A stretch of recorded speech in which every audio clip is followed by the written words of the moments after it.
I have some thoughts to share in the spirit of Christmas, some gifts to make,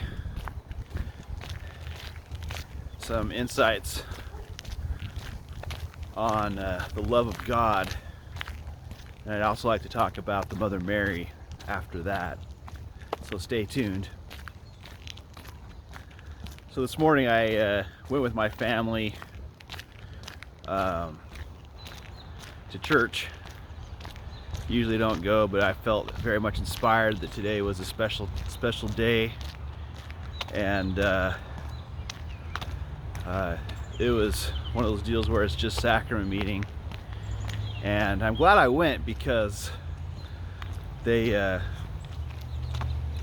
we had Christmas songs sung, we had the sacrament, and one of the counselors read from Luke, shared a few thoughts, but then the rest of the meeting was the congregation singing Christmas hymns. And people would get up, come up to the pulpit like they would on Fast and Testimony meeting, share some thoughts, and then request that we all sing a certain hymn.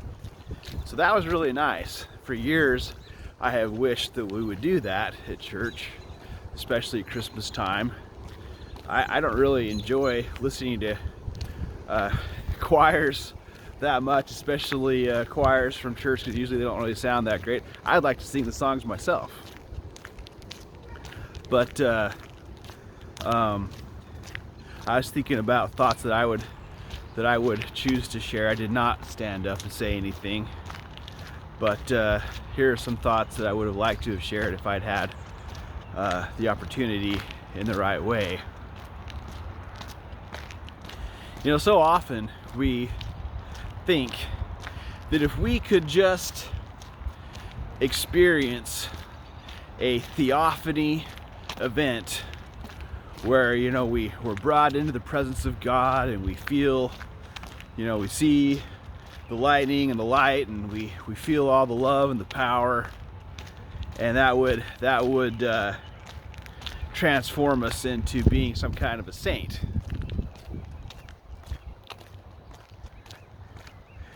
I know that I've thought similar thoughts in my life.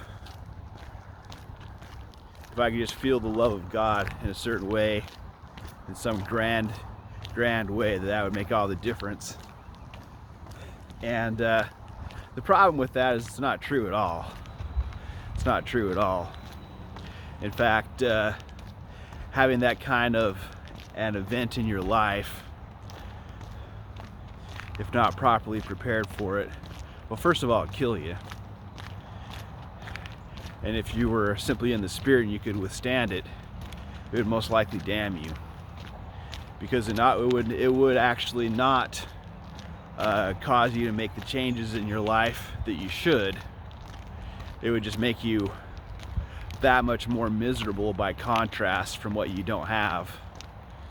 And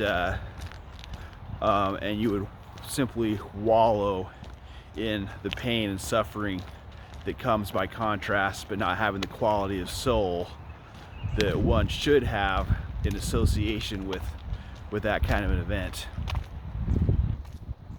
And so the point I want to make is that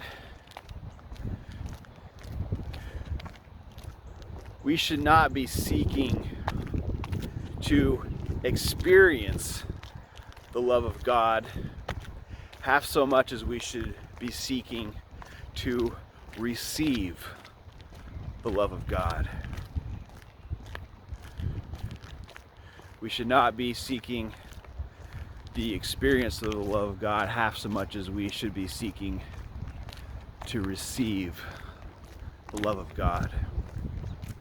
What do I mean by that?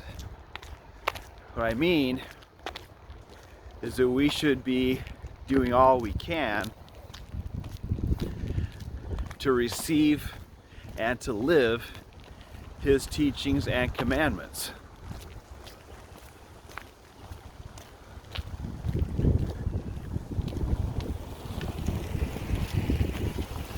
We should be doing all we can to seek and to receive, to internalize His teachings and commandments.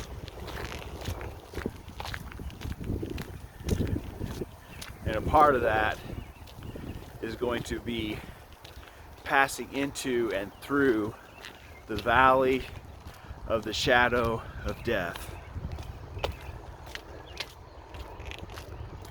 And you should know something about what I'm talking about if you're a mortal man or mortal woman here on this mortal earth. Because we all experience that emptiness and loneliness. But we try to take shortcuts and patch it up. We try to patch it up with idols and idolatry and things that do not fill, things that do not satisfy, and we're not willing to endure, to accept, or to embrace the emptiness, and by so doing to overcome in faith and patience and love.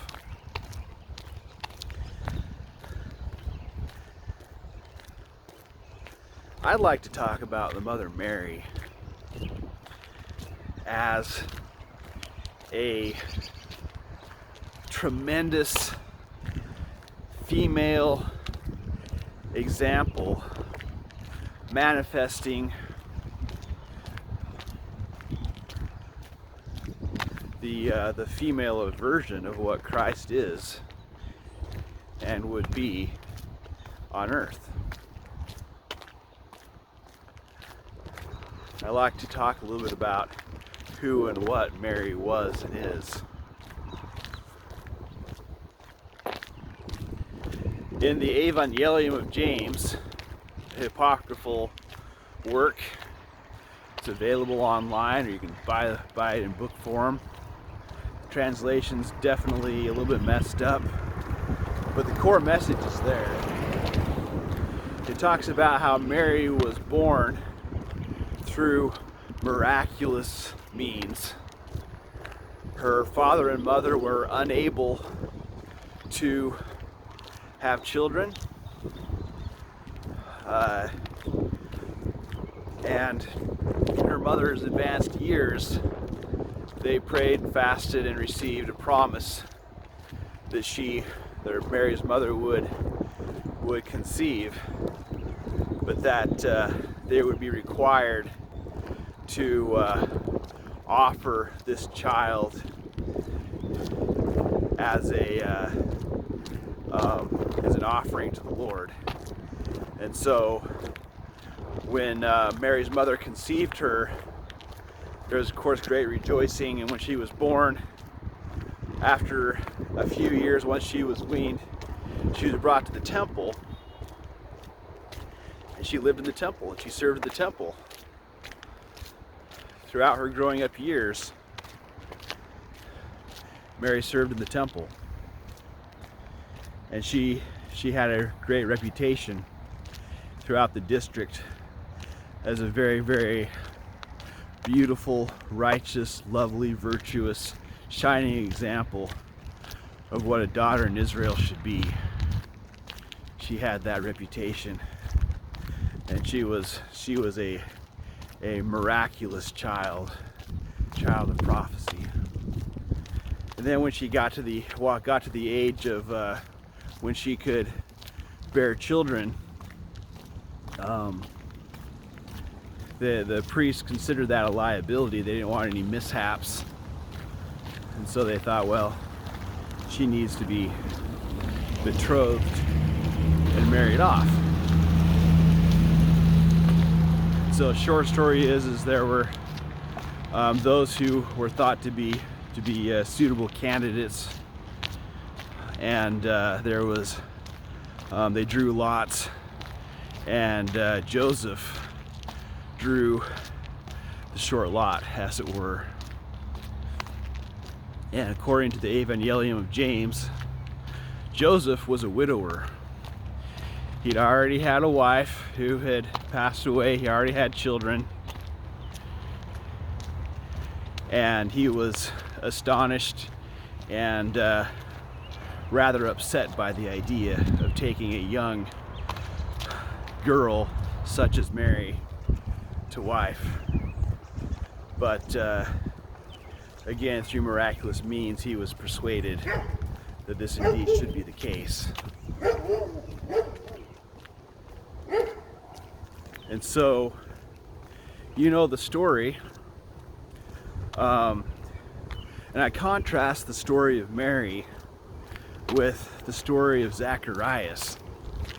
When Zacharias was instructed and promised in the Holy of Holies that his wife, Elizabeth, would conceive in her advanced years and bear a child, a miracle child, Zacharias asked for a sign. And what did he get? He was struck dumb, which was not the ideal deal. I have nothing to say against Zacharias. He was a righteous man. But he apparently did not have the level of faith and submission that Mary had. Because when Mary was approached by the angel Gabriel and told that she was had been selected to be the mother of the Son of God, she simply submitted. I read it a few days ago. I forgot the phrase that she used, but that was amazing. Amazing, the humility and the faith that she had. Be it unto me according to thy word, I think she said, something like that. And knowing full well what it might cost her. It might cost her her reputation, be scorned, bearing a child, not having known a man in marriage. That was an incredibly brave, faithful thing for such a righteous, virtuous woman to do. You can consider she was probably only 14 or 15 years old.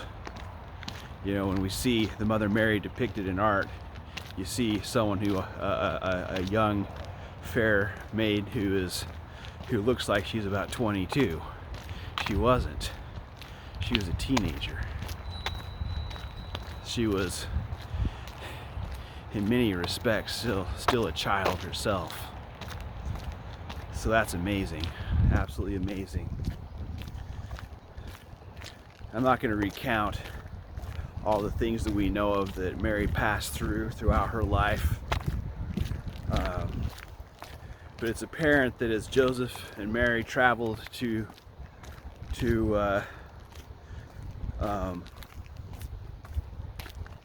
place where he was born, Joseph had at least one of his sons with him. I think it was James, because he's the one that told the story in the Evangelium of James. But what it must have been like to have been the mother of Jesus and carrying with her the prophecy of the sacrifice that Jesus would be required to make. Seeing him grow up, their travels to Egypt, wherever else, coming back, seeing the way Jesus was treated by everybody else. I'm sure that Mary's heart broke 10,000 times. And then seeing her beloved son nailed on a cross, giving his life for the world. And then everything that happened afterwards. There are various accounts of the life of Mary after that. And she lived an entire mortal life, enduring all sorts of loneliness, pain, rejection, suffering, darkness. I'm sure we have no idea what she went through in complete humility, faithfulness, and love, submitting to the will of the Father in all things, just as Jesus did. And you know, I feel impressed to share this, to say this, knowing full well that even with these words coming from my mouth, I still don't even have a clue. I don't even have a clue. I don't even begin to understand really what she represented and what she experienced, what she went through. For me, it's all philosophical and academic.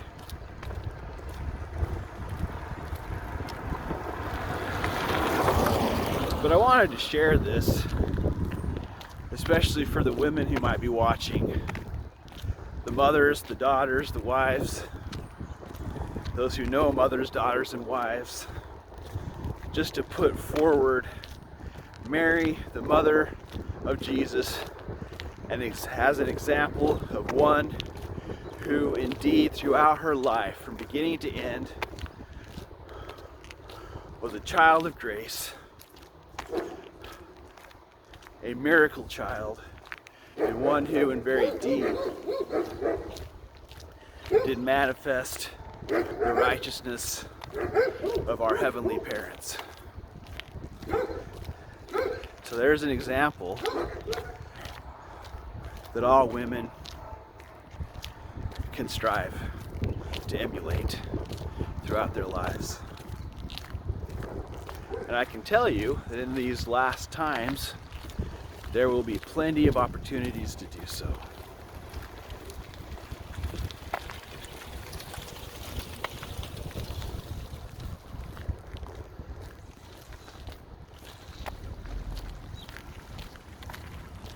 Well, I'm going to wrap this up. See you guys.